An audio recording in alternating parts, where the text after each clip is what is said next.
जय श्री राम आदरणीय मित्रों। कैसे हैं आप?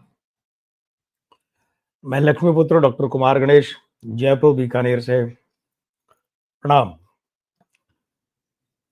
हाजिर हूँ आपके सामने इस वीडियो में एक नया किस्सा लेकर, और जाहिर बात है कि हर वीडियो में एक नया किस्सा ही आपके सामने लेकर आता हूँ। आगे बढ़ने से पहले निवेदन कर दूं कि अगर ये किस्से आपको पसंद आते हैं तो इन वीडियो को लाइक कीजिए और इस चैनल को सब्सक्राइब कीजिए, आशीर्वाद दीजिए अपना, ताकि हमारा हौसला बढ़े। मित्रों, शोले फिल्म याद है? कौन सी? पुरानी वाली नहीं। हाँ, आप में से अधिकतर को नहीं पता कि शोले फिल्म 2 बार बनी। अधिकतर को नहीं पता होगा।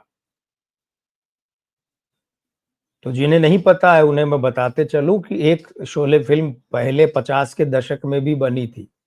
उसके बाद में ये 70 के दशक में बनी। मैं 70 के दशक वाली शोले फिल्म की बात कर रहा हूँ, जिसमें धर्मेंद्र, अमिताभ बच्चन, संजीव कुमार साहब, अमजद खान, हेमा मालिनी, जया भादुड़ी।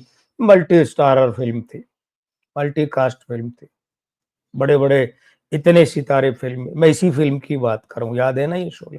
तो इस शोले की बसंती को तो आप भूल नहीं सकते, जो बेबात ही बकबकी जाती है पूरी फ़िल्म में, याद है ना? ना आप बसंती को भूल सकते और ना बसंती की धन्नो को भूल सकते हैं। तो शोले फ़िल्म हिंदुस्तान में हिंदी सिनेमा के इतिहास की जो सबसे बड़ी हिट फ़िल्म है, उनमें से एक सबसे बड़ी हिट मैं मानता हूँ, ये बात है। लेकिन मैं ये नहीं मानता कि सबसे बड़ी फ़िल्मों में से क्योंकि ये फ़िल्म पूरी तरह से नकल की हुई फ़िल्म थी। हिंदी फ़िल्मों के हिसाब से अगर देखें तो जीपी सिप्पी के प्रोडक्शन में ही नरेंद्र बेदी के निर्देशन में एक फ़िल्म बनी थी खोटे सिक्के, उसे कॉपी किया गया है और बहुत कुछ कॉपी किया गया। वो किया गया राज खोसला की फ़िल्म मेरा गाँव मेरा देश को। इसके अलावा और विदेशी कई फ़िल्मों को कॉपी किया गया, तो रचनात्मक दृष्टिकोण से बड़ी फ़िल्म नहीं थी, लेकिन बड़ी हिट फ़िल्म ज़रूर थी। तो शोले फ़िल्म जो है, अब देखिए हुआ क्या कि 1975 में ये फ़िल्म आई और 75 में फ़िल्म आई तो रमेश सिप्पी इस फ़िल्म के निर्देशक थे, जीपी सिप्पी साहब के बेटे। तो रमेश सिप्पी ने फिर अगली फ़िल्म बनाने की सोची और वो भी मल्टी स्टारर। उस फ़िल्म के लिए उन्होंने सुनील दत्त साहब को साइन किया, अमिताभ बच्चन को किया, शशि कपूर को किया और हुआ क्या कि इस तरीके से वो जमाते गए कलाकार और खलनायक के लिए जैसे उन्होंने शोले फ़िल्म में अमजद खान को इंट्रोड्यूस किया एक ख़ास तरह के खलनायक के रूप में। हालाँकि रमेश सिप्पी बहुत सीमित प्रतिभा वाले निर्देशक रहे हैं। तो उन्होंने एक फ़िल्म बनाने की सोची और उसमें कुलभूषण खरबंदा को विलेन के रूप में लिया, जिससे कहीं न कहीं बाद में मिस्टर इंडिया का मोगेम्बो प्रभावित रहा है, कहीं न कहीं रहा है। तो वो जो फ़िल्म थी फिर उन्होंने कहा कि चलिए साहब अब जो 2 हीरोइन है परवीन बॉबी के साथ-साथ दूसरी तो वो हेमा मालिनी को लिया जाए और हेमा मालिनी ने उसके लिए मना कर दिया। अब हुआ ये कि एक खेमा तो ये बता रहा है कि हेमा मालिनी ने कहा है कि मैं इस तरीके की दोयम दर्जे की भूमिका और बहुत इतनी हल्की-फुल्की भूमिका नहीं करूँगी, इसमें मेरे करने लायक कुछ है नहीं ख़ास। हाँ, ये बात तो सही है, वाक़ई वो जो बाद में जिस अभिनेत्री ने वो भूमिका निभाई है, तो उसमें ऐसा कुछ ख़ास था नहीं करने को, कोई भी वो कर सकती थी। एक खेमा ये कहता है, दूसरा खेमा ये कहता है कि साहब हेमा जी बहुत व्यस्त थीं, उनकी डेट्स उपलब्ध नहीं थीं और इस कारण से उन्होंने रमेश सिप्पी साहब को मना कर दिया। ये कुछ तीसरी बातें भी उड़ती मिल रही है, तो चलिए वो सारी बातें अलग है। कुल मिलाकर परिणाम ये हुआ कि हेमा मालिनी ने वो फ़िल्म करने से मना कर दिया और रमेश सिप्पी को कहीं न कहीं ये बात बुरी लगी। बुरी क्यों लगी? कि देखिए 1968 में जब राज कपूर ने प्रमोट बल्कि यूँ कहें रिकमेंड किया था, अनुशंसित किया था हेमा मालिनी को सपनों का सौदागर के लिए।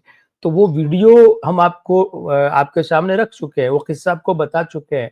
कि पहले सपनों का सौदागर में वैजयंती माला थी और संगम फिल्म जब बन रही थी तो उसके साथ साथ ये फिल्म चालू हो गई थी। लेकिन संगम फिल्म बनने के रिलीज होने तक में वैजयंती माला और राज कपूर साहब के संबंध खराब हो गए, क्योंकि वैजयंती माला ने राज कपूर के मित्र डॉक्टर बाली से शादी कर ली और राज कपूर कहीं न कहीं उनके प्रति एक खास भाव रखते थे, अफेयर वाला भाव। तो इस कारण से राज कपूर के संबंध वहां खत्म हो गए। तो वैजयंती माला को सपनों का सौदागर से निकाल दिया गया और वैजयंती माला का जवाब खोजने के लिए हेमा मालिनी को लाया गया। वो answer to Vaijayanti Mala video हमने डाला था। और ये और बात है कि वैजयंती माला खुद जो है वो नया दौर में आंसर टू मधुबाला थी, क्योंकि नया दौर में पहले मधुबाला थी, फिर जब कोर्ट केस वगैरह हुए और मधुबाला उस फिल्म में नहीं रही तो उन्हें जवाब देने के लिए वैजयंती माला को लाया गया। ये एक और बात है। अब यह वैजयंती माला के जवाब के लिए हेमा मालिनी सपनों का सौदागर में लाई गई और अब रमेश सिप्पी सपनों का सौदागर वाली हेमा मालिनी का रिप्लेसमेंट ढूंढने आंसर टू हेमा मालिनी के लिए उन्होंने उस वक्त थोड़ा बहुत जो कुछ फिल्मों में काम कर चुकी थी बिंदिया गोस्वामी, उन्हें लिया। बिंदिया गोस्वामी नया चेहरा नहीं था, तो मैं आगे बात करूंगा। वो भी बिंदिया गोस्वामी को लिया गया और वो फिल्म का सेटअप बनाया गया और उस फिल्म का नाम था शान, जो बहुत बड़ी फ्लॉप हुई थी, बहुत बड़ी फ्लॉप।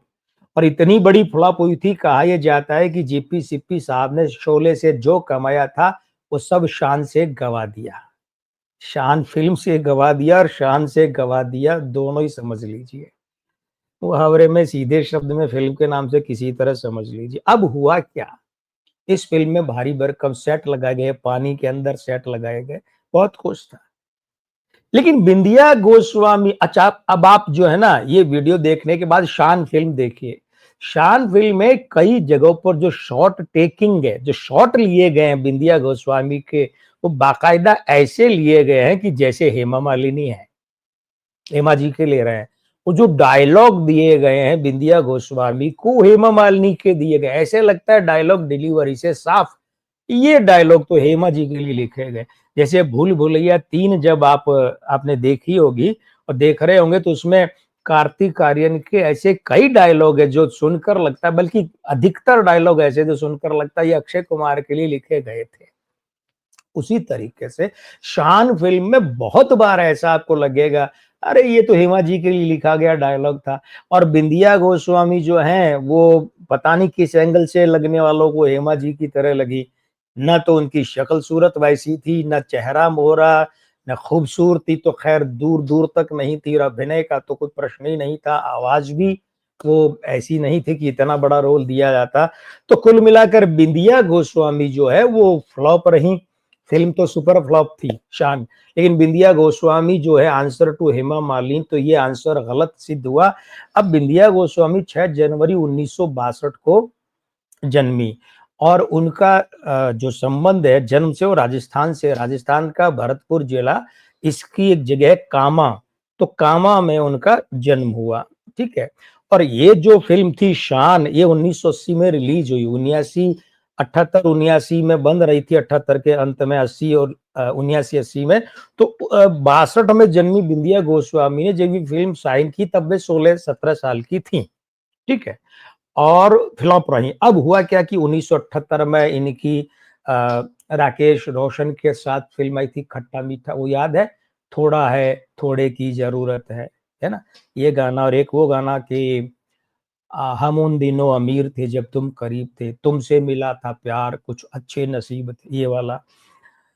1979 में इनकी खानदान फिल्म आई थी जिसमें वो खयाम साहब के निर्देशन में गाना है ना, ये मुलाकात एक बहाना है प्यार का सिलसिला पुराना। जानी दुश्मन राजकुमार कोहली की मल्टी स्टार आई। अब जानी दुश्मन में तो 1 दर्जन से ज्यादा सितारे थे, तो वहां बिंदिया गोस्वामी थी नहीं थी कोई फर्क नहीं पड़ता।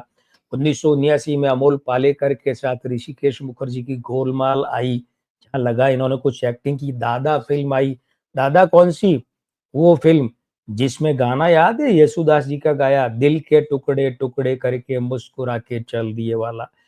खैर ज्यादा लंबा करियर रहा नहीं। 1985 में बिंदिया गोस्वामी ने विनोद मेहरा का साथ छोड़कर, उनके साथ अफेयर तोड़कर, और कहते हैं कि विवाह भी था, वो सब तोड़-ताड़ कर, छोड़-छाड़ कर, गुलामी फ़िल्म जो थी सुपरहिट, जो पहली फ़िल्म दी थी जेपी दत्ता ने, तो उनसे विवाह करके घर बसा लिया। लेकिन जो एक मामला था कि आंसर टू हेमा मालिनी, उस मोर्चे पर रमेश सिप्पी को मात खानी पड़ी और बिंदिया गोस्वामी कभी भी आंसर टू हेमा मालिनी नहीं बन सकी। बिंदिया गोस्वामी तो आंसर टू हेमा मालिनी नहीं बन सकी, लेकिन हम जो आपके सामने वीडियो लेकर आते हैं, वीडियो टू यू, बन सका है नहीं बन सका, ये तो आप ही बताएंगे। अगर आपको वीडियो अच्छा लगा, पसंद कीजिए, ये चैनल सब्सक्राइब कीजिए और आगे बढ़ाइए, इसे आशीर्वाद दीजिए अपना। और हाँ, मैं ये वादा करता हूं कि अगला वीडियो लेकर आपके साथ निर्धारित समय, निर्धारित दिन पर फिर हाजिर होऊंगा। मैं लक्ष्मी पुत्र डॉक्टर कुमार गणेश, जयपुर बीकानेर से। प्रणाम।